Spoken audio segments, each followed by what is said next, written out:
자, 누가복음 4장 1절에서 13절 말씀 우리 함께 좀 교독하도록 하겠습니다. 우리가 이제 잠시 서론을 우리가 그 누가복음에 대해서 얘기한다면 누가복음과 뭐를 썼죠? 누가복음과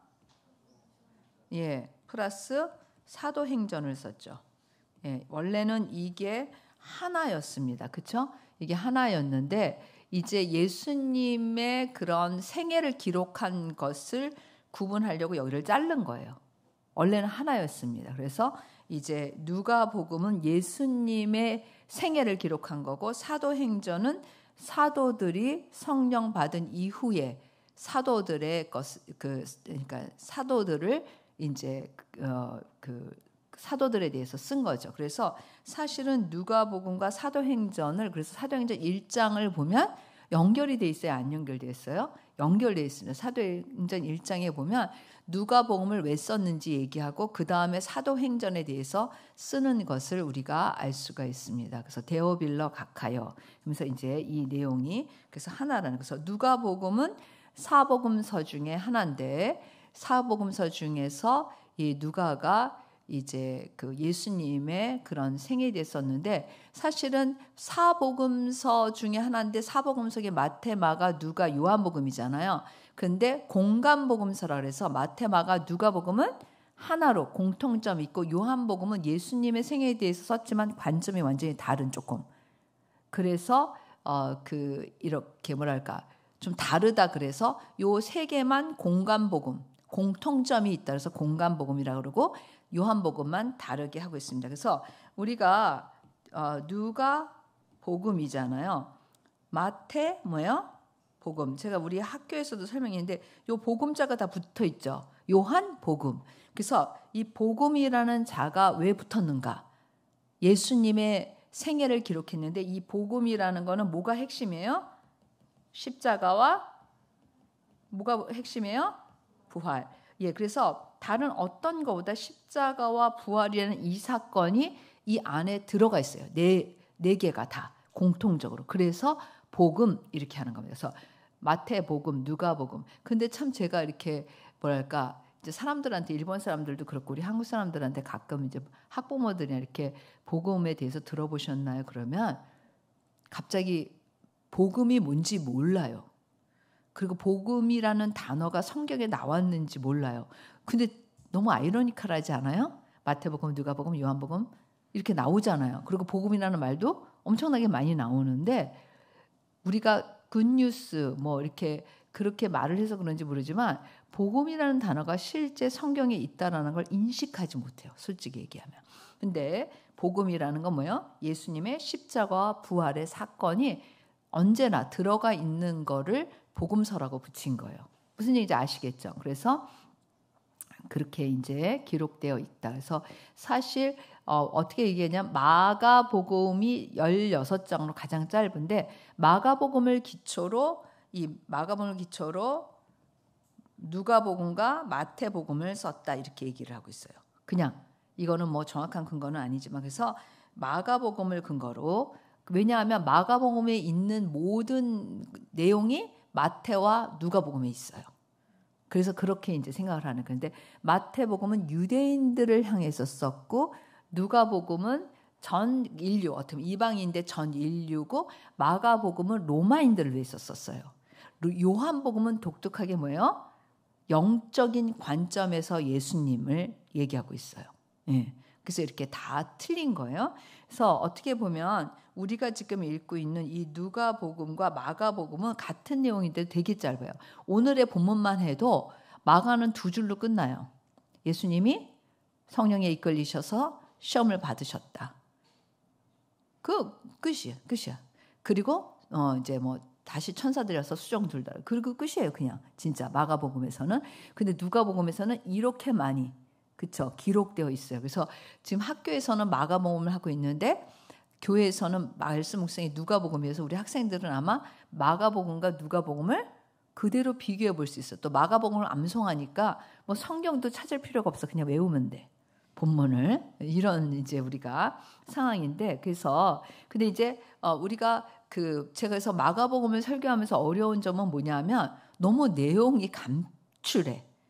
그래서 뭔가 영적인 것을 얻기가 좀 쉽지 않은데 누가복음은 뭐예요? 굉장히 자세하게 기록되어 있어서 어떻게 보면 우리가 영적인 것들을 좀 더 관찰하는데 쉽다라고 좀 생각이 드는 거예요. 자, 그래서 오늘의 본문은 예수님께서 마귀에게 시험을 받으시는 사건이죠.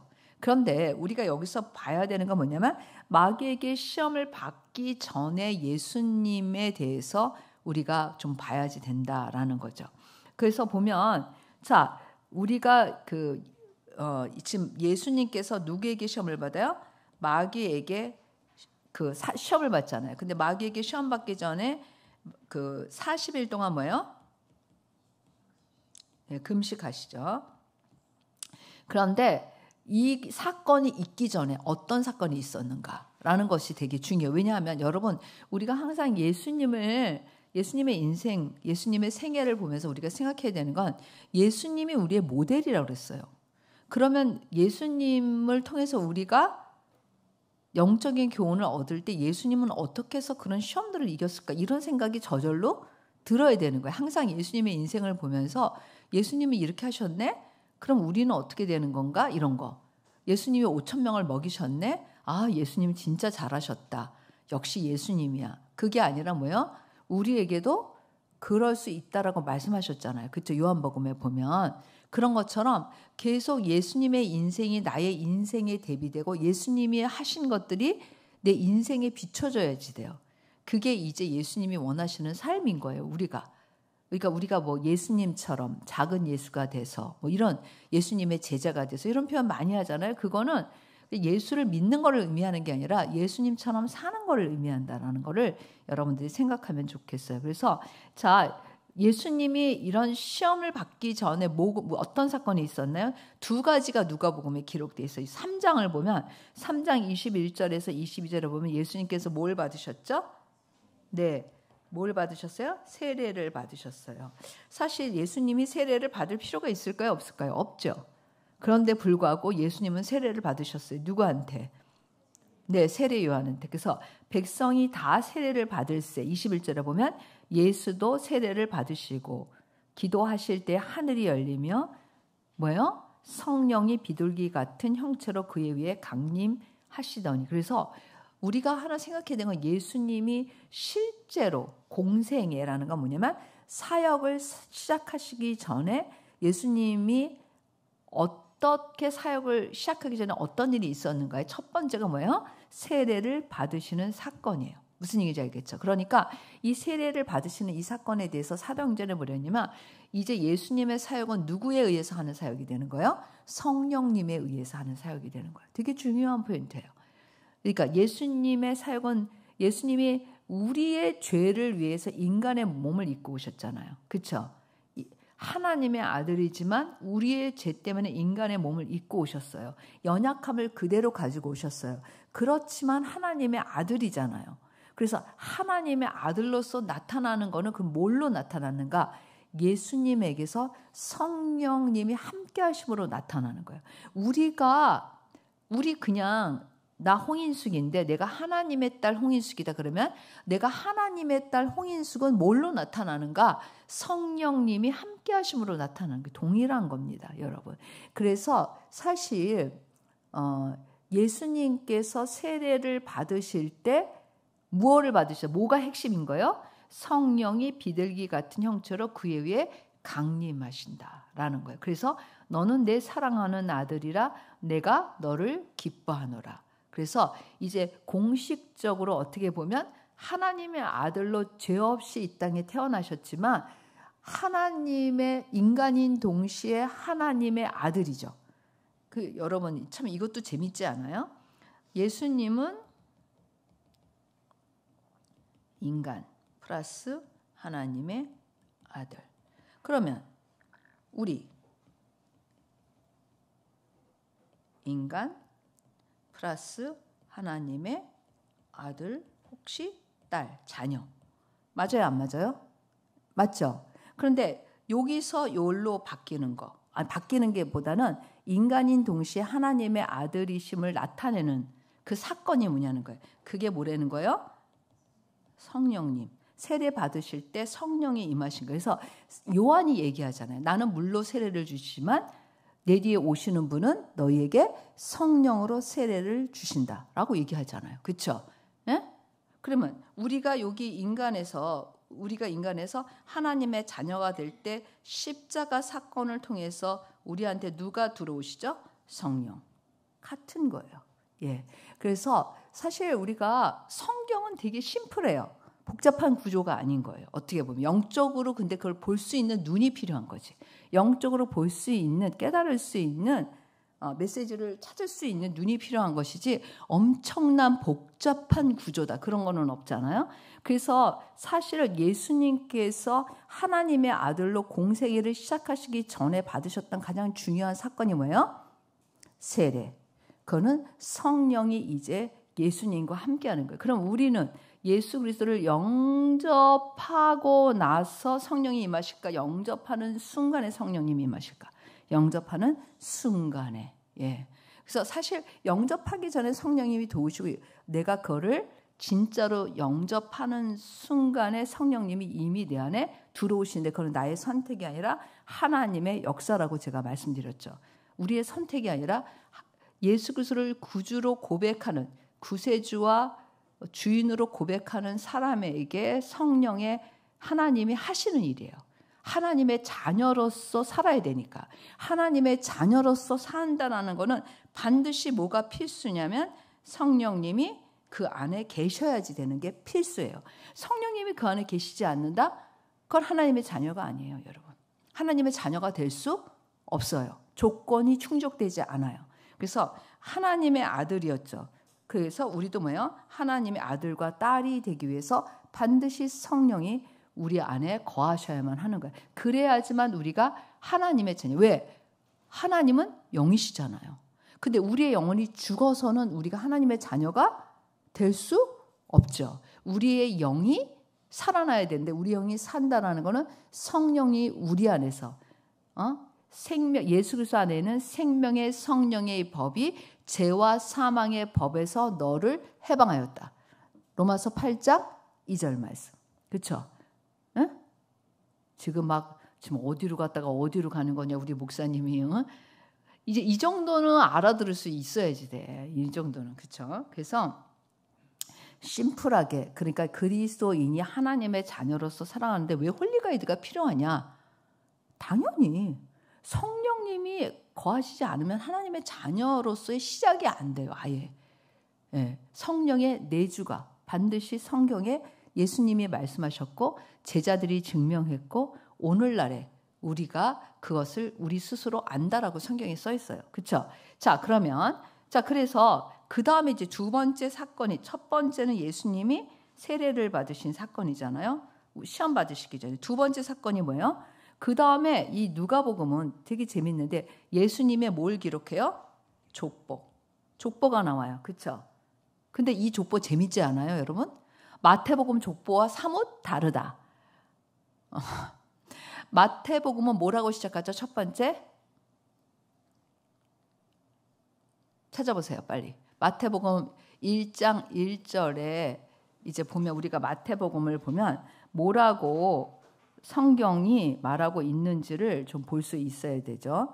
자, 그러면 한번 보도록 하겠어요.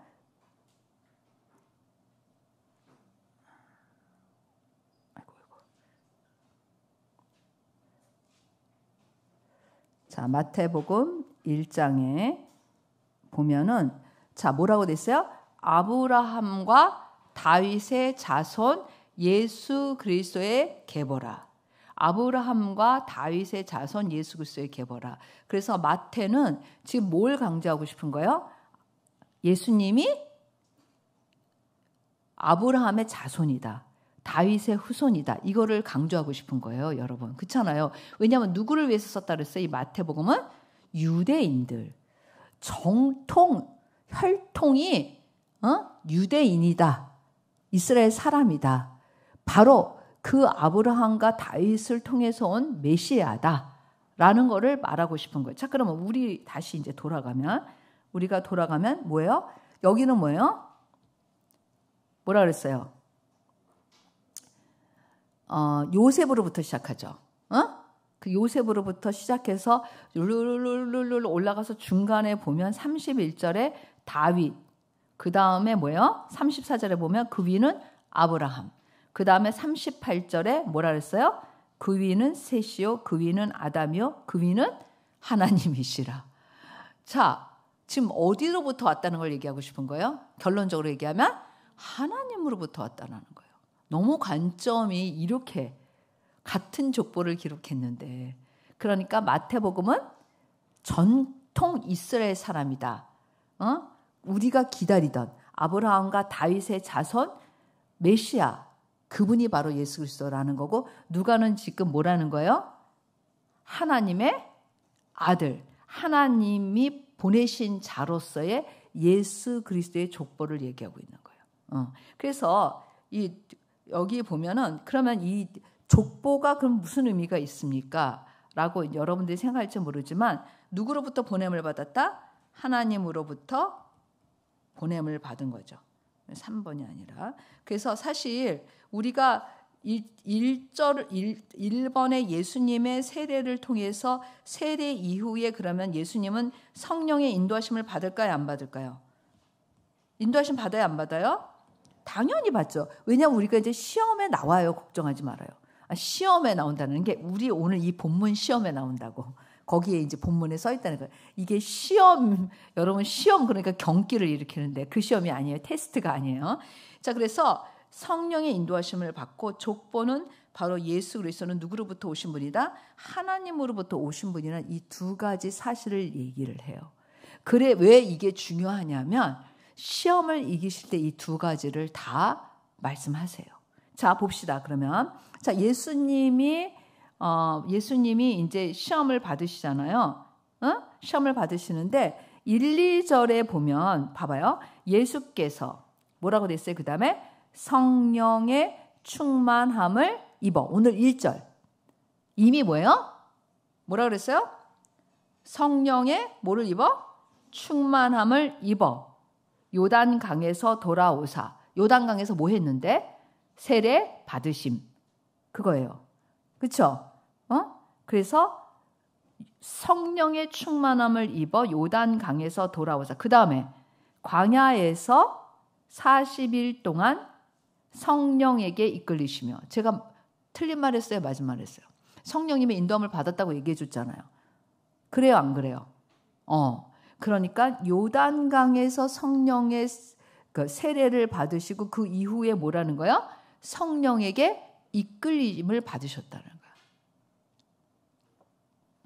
그러니까 광야에서 40일 있는 동안은 성령의 인도함을 안 받았다. 그게 아니라 뭐예요?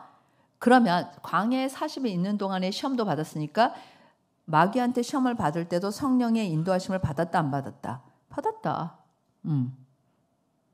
그래서 결론적으로 얘기하면 예수님은 어떻게 시험을 이겼을까? 답이 뭘까요? 정답이 뭐예요? 성령의 인도하심을 따를 때 시험을 이길 수 있는 거예요. 아주 키가 있는 거예요. 그게 키인 거예요. 우리는 성령님 없이 시험을 이기려고 그래. 참 제가 이렇게 많은 여러 사람들을 보면 이제 뭐 우리가 영적으로 왜 이렇게 헤매니, 왜 이렇게 사니 그러고 보면 이미 엉망진창 만신창이야. 이제 완전히 끝까지 가면 그 만신창이라는 거 보면 성령님의 인도함을 전혀 받지 않는 사람. 그러니까 뭐냐면 이런 거예요. 우리가 처음 출발이 성령님이잖아요. 맞아요, 틀려요? 예수님을 믿으면 성령님이잖아. 그러면 성령님과 이렇게 동행해야 되는데 어떻게 되면 이런 식인 거야. 자, 그러면 여러분 생각을 해봐봐. 예를 들어서 이걸 다리라고 생각해봐요. 여기서 여기가 끊어졌어. 갈 수 있어요, 없어요? 또 어떤 사람은 여기서 여기가 끊어져서 갈 수 있어요, 없어요? 그냥 이렇게 생각하면 여기로 이렇게 떨어지는 거예요. 여기서 떨어지는 거예요. 그러면 이거를 다시 회복하는 길은 뭘까요? 다시 뭐예요? 뭐를 받아야 돼? 성령의 인도함을 받아야 돼. 여기서 다시 회복하는 길은 성령의 인도함을 받아야 돼요. 그래서 여러분 되게 있잖아요. 이 영적으로 참 놀라운 일인데 뭐가 있냐면 내가 여기서 떨어졌어요. 어? 여기서 떨어졌어. 여기서 그냥 그러니까 이 떨어졌다는 게 뭐냐면 성령의 인도함을 받지 않고 내 마음대로 살았어. 어? 그러면 내가 다시 회복되는 데는 여기서부터 시작하지 않는다라는 거예요. 뭐예요? 다시 가야 돼. 근데 사람들은 어떻게 생각하냐면 내가 지금 여기서 비록 떨어졌지만 내 상태는 여기라고 생각한다? 그거 신기한 일이야. 왜 이런 생각을 할까? 그리고 또 하나, 여기 떨어졌잖아요. 올라와야지 될까? 안 올라와야지 될까? 올라와야 돼요. 그냥 이게 더 중요할 거야 아마. 뭐냐면 내가 이만큼 떨어졌는데 그냥 내가 이제 정신을 차리니까 여기 와 있다. 그런 거 없어요. 정신은 어디서 차릴까? 정신 어디서 차려요? 어디서? 여기서 차려지는 거예요. 나 여기 있었잖아. 근데 내가 갑자기 정신 차렸다고 확 날라서 일로 오지 않아요. 그래서 무슨 얘기를 하냐면 영적으로 네가 회복하는데 시간이 걸린다. 이런 얘기를 해주는 거예요. 너무 쉽지 않아요? 그림으로 보니까. 그러니까 여기까지 다시 올라와야 돼. 근데 사람들이 못 견디는 거는 뭘 못 견디냐면 이걸 못 견뎌. 나는 여기고 싶다라는 거. 난 여기에요. 이렇게 말해. 보통 말해. 이렇게. 다들. 너는 거기가 아니야. 넌 지금 여기에 있어. 그러니까 너가 회복하는데 시간이 걸려. 이렇게 시간이 걸려라고 얘기하면 이걸 못 견뎌 해. 그래서 결국은 중도, 하차, 포기. 그러면 이제 어떤 상태가 되냐면 그냥 여기에서 왔다 갔다 하다가 끝나요. 근데 이제 우리 교회 같은 경우는 이 꼴을 못 봐. 이 꼴을 죽어도 못 봐. 제가 이 사역을 하다가 보면 진짜 성령님도 즐기고 나도 즐겨. 나 성령님이 내 마음에 그런 마음을 주셨나 봐. 내가 포기를 하지 않고요. 난 포기한다. 이분 말해요. 그 다음날 보면 또 가서 사역하고 있어. 나 포기한다. 나 진짜 이제 지겨워서 절대로 못한다. 근데 또 하고 있어. 왜냐하면 여기에 있는 이 사람을 그냥 뭐라 그러죠? 내버려 둘 수가 없는 거야. 최소한 어디까지는 올라와야 되는 거야? 요 자리까지는 올라와야 되는 거야. 여기에 올라왔다는 거는 여러분 되게 그 놀라운 사실은 내가 만약에 진짜 여기까지 왔는데 다시 여기 이 자리에 오면 인도함을 받을 수 있게 돼요. 왜냐하면 조건이 충족되잖아. 이해됐어요? 이 자리에 올라오면 이제 여기서는 인도함을 받아서 갈 수 있어요. 그러나 여기 있는 사람이 갑자기 여기로 뛰어서 여기 서 있지는 않는다라는 거예요. 그런데 내가 내려간 것만큼 시간이 걸릴까 안 걸릴까? 만약에 이게 아니면 영적으로 여러분 굉장히 우리는 있잖아요. 뭐라고 설명해야 될까? 죄를 짓는 거에 대해서 뭐라 그러지? 아무렇지도 않게 할까? 죄를 진 것만큼 회복하는 데 시간이 걸려요, 여러분. 내가 엇나간 것만큼 회복하는 데 시간이 걸려요. 그러니까 이게 이 놀라운 이 사실에 대해서 여러분들이 생각을 해야 된다. 그러니까 내려간 것만큼 내가 근데 이제 사람들이 보통 여기서 깨달으면 좋은데 안 깨달아, 못 깨달으면 여기서 이제 시간이 지체되는 거예요. 깨달을 때까지. 깨달았다고 되는 게 아니라 올라와야 된다니까. 여기는 이거는 시간이 걸려 반드시. 그래서 내려가지 그냥 제가 진짜 너무 이거 저도 힘드니까 제발 내려가지 말아라요. 하지 마. 스탑해. 이렇게 제가 얘기하는 거예요. 근데 신기한 건 여러분 여기까지 내려오기까지 사람이 완전히 조금 영적으로 너 왜 이렇게 헤매니? 라고 얘기하는 대략 6개월이 걸려. 제가 보니까. 이거는 저의 경험상 얘기해요. 성경에 이런 거 안 써 있어 또. 우리 목사님의 말씀에 의하면 이러면서 이런 말을 하지 말아요. 제가 보니까 6개월이 걸려. 최소한. 6개월 동안에 이렇게 서서히 내려와. 근데 안 보여. 안 보여요. 근데 6개월쯤 되면 이제 컨트롤이 안 돼서 드러나요.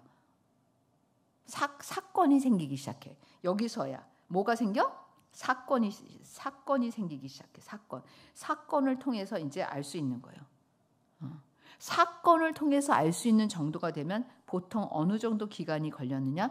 6개월 동안 계속 죄에 대해서 방치하고 있었던 거야.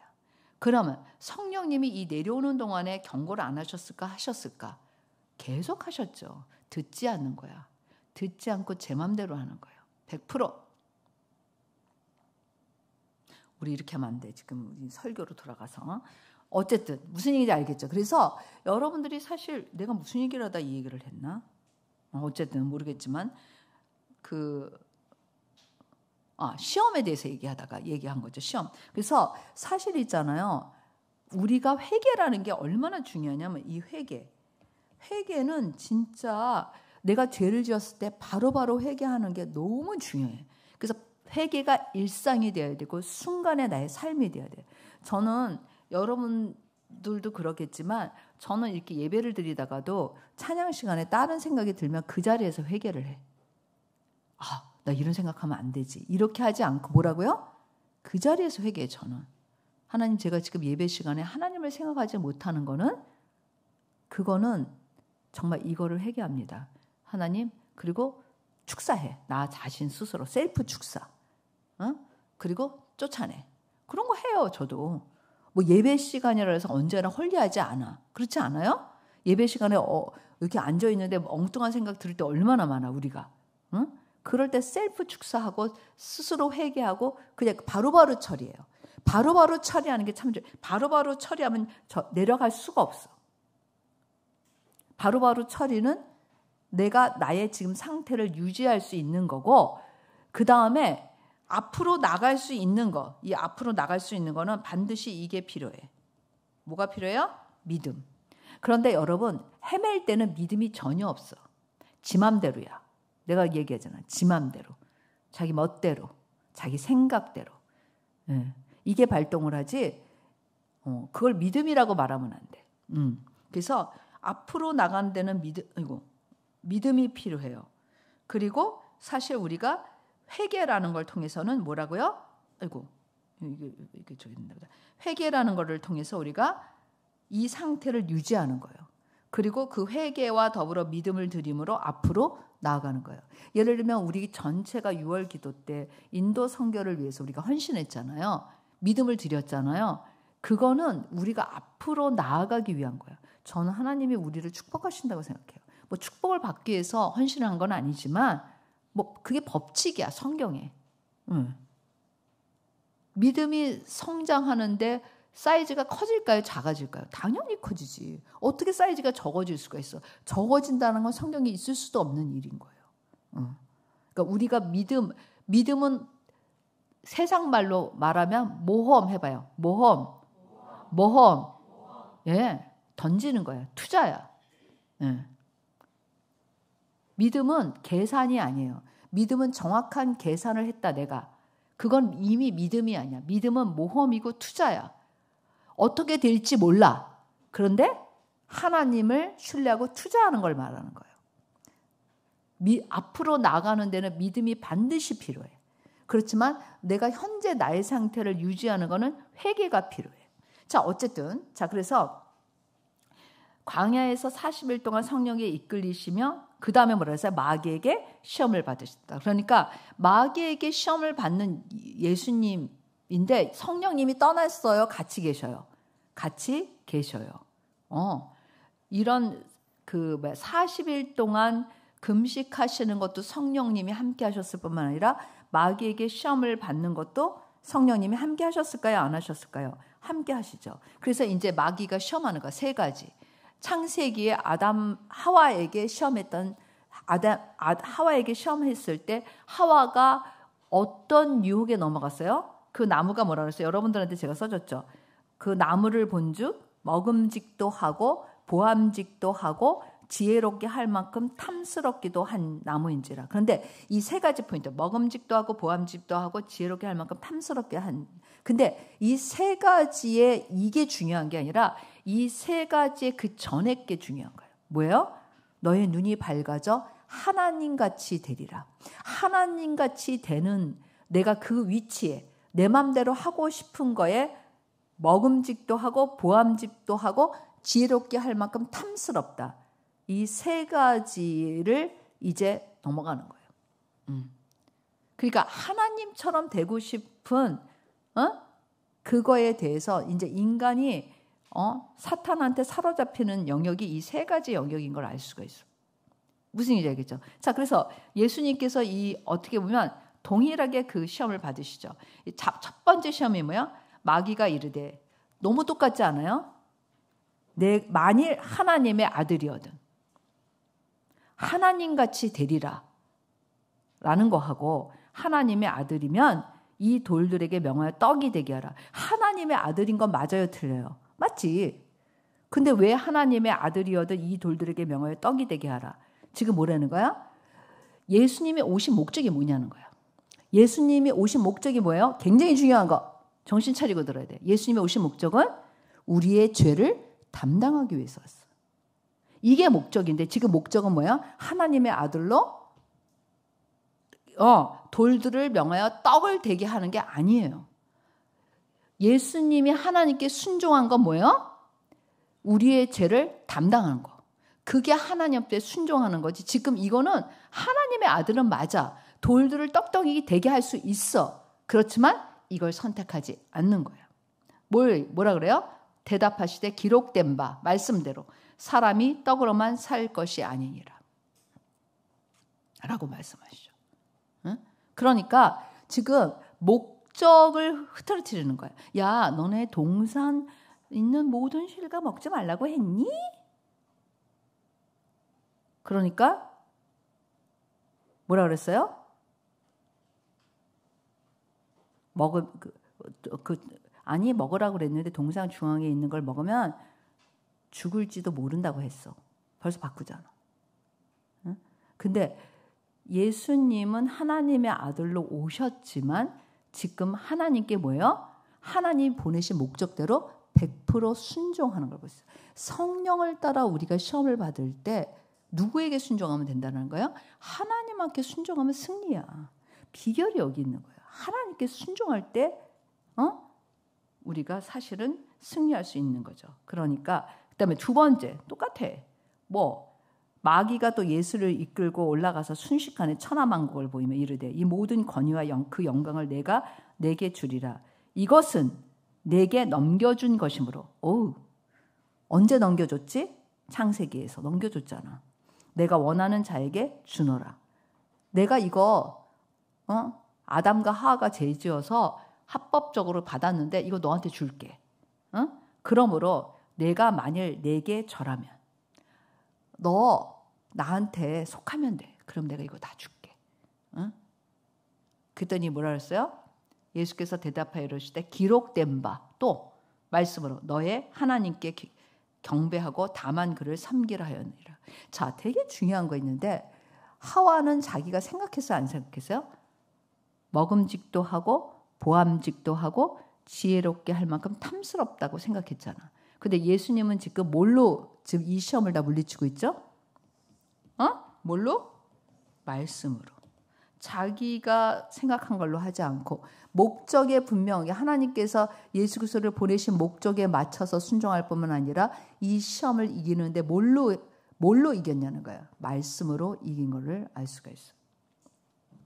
세 번째 시험은 또 이끌고 예루살렘 가서 성전 꼭대기에 세우되 내가 만일 하나님의 아들이거든. 너 하나님의 아들 맞잖아. 뛰어내려. 그러면 넌 다치지도 않을 거야. 그랬더니 뭐랬어요? 기록되었을 때 다 세 번 다 뭘로? 말씀으로. 하나님이 너를 위하여 이거는 사탄이 얘기하는 거지. 이제 말씀을 가지고 얘기하는 거지. 너를 위하여 그 사자들을 명하서 너를 지키게 하시리라 하였고 또한 그들이 손으로 너를 받들어 네 발이 돌에 붙이지 않게 하시리라 하였느니라.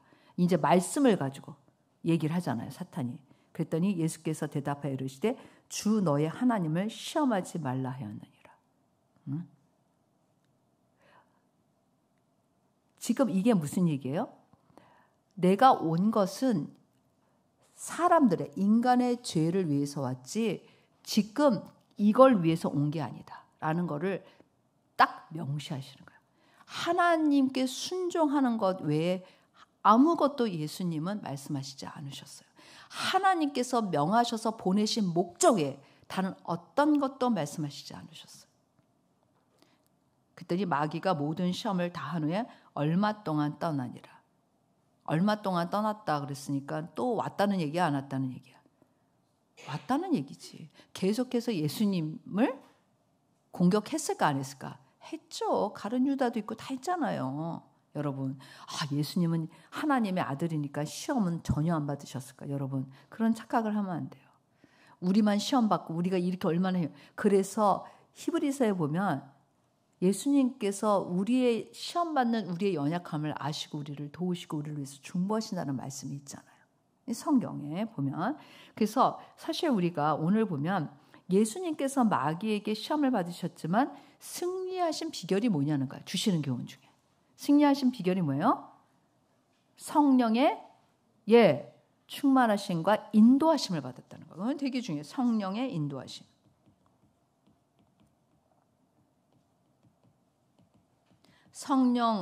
성령의 충만하심과 성령의 인도하심을 받았다는 거. 그래서 우리가 그러면 시험을 이길 수 있는 건 뭐예요? 성령님을 따를 때. 우리는 이미 성령이 우리 안에 계시니까 성령님을 따르면 우리는 너끈히 시험을 이길 수 있는 거지. 그때 하나님께 초점을 맞추도록 성령님이 인도하시잖아. 하나님께 초점을 맞추도록 성령님이 인도하시지 성령님이 다른 거에 초점을 맞추도록 하실까요? 전혀 아니죠. 그러니까 나는 말씀에 초점을 맞출 거야. 성령님이 맞추게 하세요. 사실 어떻게 보면. 그래서 그리고 3가지 시험을 무엇으로 이기셨는가? 말씀으로. 그래서 말씀으로 이기셨다라는 거예요. 우리 어떤 생각으로 못 이겨요, 여러분. 자, 우리의 생각은 이런 거야. 먹음직도 하고 보암직도 하고 지혜롭게 할 만큼 탐스럽게도 한지라. 그러면 이제 어떻게 되는 거야? 유혹에 넘어가는 거지. 그래서 예수님이 이 사건을 통해서 우리에게 주시는 교훈은 예수님이 시험을 받으실 때 예수님이 그 시험을 승리하셨던 우리의 모델인데 그것은 성령의 충만하심과 성령의 인도하심을 받아서 그리고 사탄의 시험을 무엇으로 이기셨는가? 말씀으로 이기셨다라는 거예요. 대부분 여러분 우리가 있잖아요. 이게 뭐랄까 아까 제가 그 시험에 대해서 얘기하면서 뭐 영적으로 나빠진다는데 똑같다. 진짜 똑같아요. 제가 이 실습을 통해서 여러분들에게 설명하는데 사람들이 시험 받을 때 하나님의 말씀대로 하면 시험을 받을 수가 없어. 이길 수밖에 없어. 근데 100% 시험에 빠지는 사람들의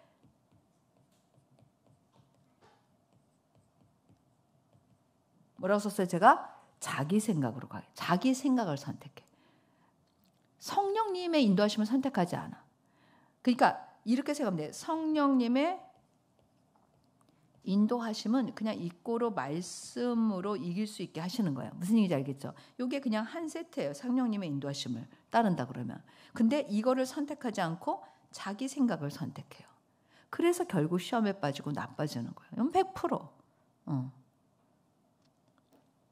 틈틈이 제가 이제 사실 지금 이제 공부하느냐고 바쁘긴 하지만 틈틈이 사람들을 계속 상담하고 또 뭐 이제 영적으로 돌보기도 하고 이러는데 어쩌면 그렇게 똑같은 걸 반복을 할까?